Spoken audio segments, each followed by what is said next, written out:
Good evening, travelers of the night. It's just past 2 a.m. and somewhere out there, I know you're listening. Maybe you're in your car with the city lights blurring past your windshield. Maybe you're at your kitchen table, staring at bills you can't pay or dreams that feel impossibly far away. Maybe you're lying awake, wondering if tomorrow will be any different than today. Tonight, I want to tell you about Sarah.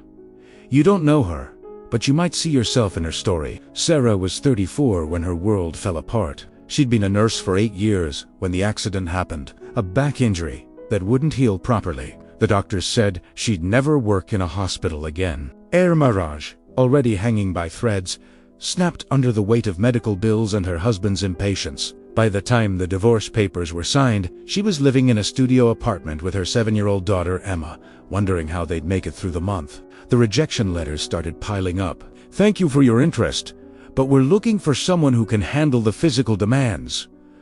Aubert."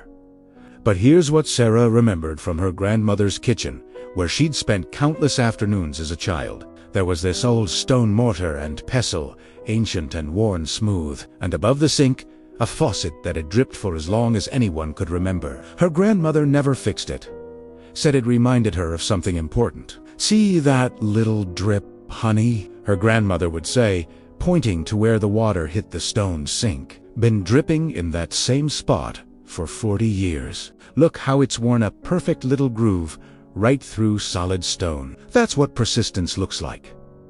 Sarah thought about that drip when she got her 15th rejection letter. She thought about it when the landlord served her an eviction notice. She thought about it when Emma came home from school asking why they couldn't afford new sneakers like the other kids. So, Sarah made a decision. Every day, no matter what, she would apply for one job. Just one. One application. One small drop. Day after day. Week after week. "What are you doing, Mommy?" Emma would ask. "I'm being water," Sarah would say with a tired smile. 3 months passed. Each rejection still stung, but something had changed. Sarah started adding small things to her daily routine. She'd spend 30 minutes learning medical coding online, free courses, watching YouTube videos on her phone while Emma slept. Drop by drop, she volunteered at a free clinic, 2 hours a week. It wasn't paid work, but it kept her skills sharp and her heart connected to what she loved. Another drop. She wrote thank you notes to every interviewer, even the ones who barely looked at her resume. She researched companies before applying, personalizing each letter. She practiced interview questions in her bathroom mirror. Small drops, hitting the same spot over and over. Emma started joining in. She'd quiz her mom on medical terms, both of them turning it into a game. They'd celebrate each application sent with a high five and a shared apple, sometimes the only snack they could afford. The breakthrough came on a Tuesday morning. In November, Sarah almost didn't answer the phone because she didn't recognize the number. "But, c'est dit, Señora Ann Johnson. This is Dr. Martinez from Riverside Medical Center. We received your application for our patient advocacy position. Your persistence really impressed us. This is the 4th time you've applied with us this year, and each application got better. We'd like you to come in for an interview."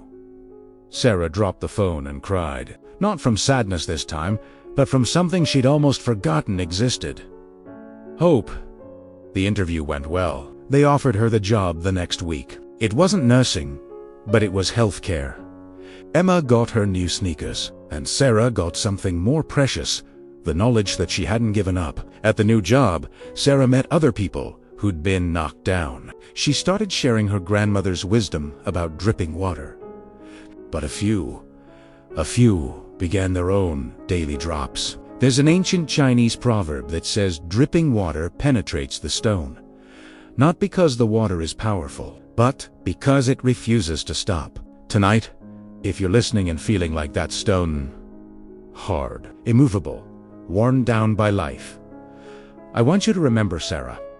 I want you to remember that the most powerful force in the universe is ENT, earthquake, or the hurricane. It's the single drop of water that falls in the exact same spot day after day until it changes everything. Maybe your drop is one job application a day, Maybe it's one page of writing, one phone call to mend a broken relationship, one lap around the block when you haven't exercised in months. One day without that habit you're trying to break, one small act of kindness when the world feels cruel. The stone doesn't break because of the 1,000th drop. It breaks because of all the drops that came before. Every single one mattered. Every single one was necessary. Your drops matter. Your persistence matters. Tomorrow morning, choose your drop. Trust the process. Trust the power of small, consistent action. Trust that even the hardest stone will eventually yield to water that refuses to give up. The night is quiet now, but morning always comes, and with it, another chance to be the drop that changes everything. Keep going, friend. The stone is already starting to crack.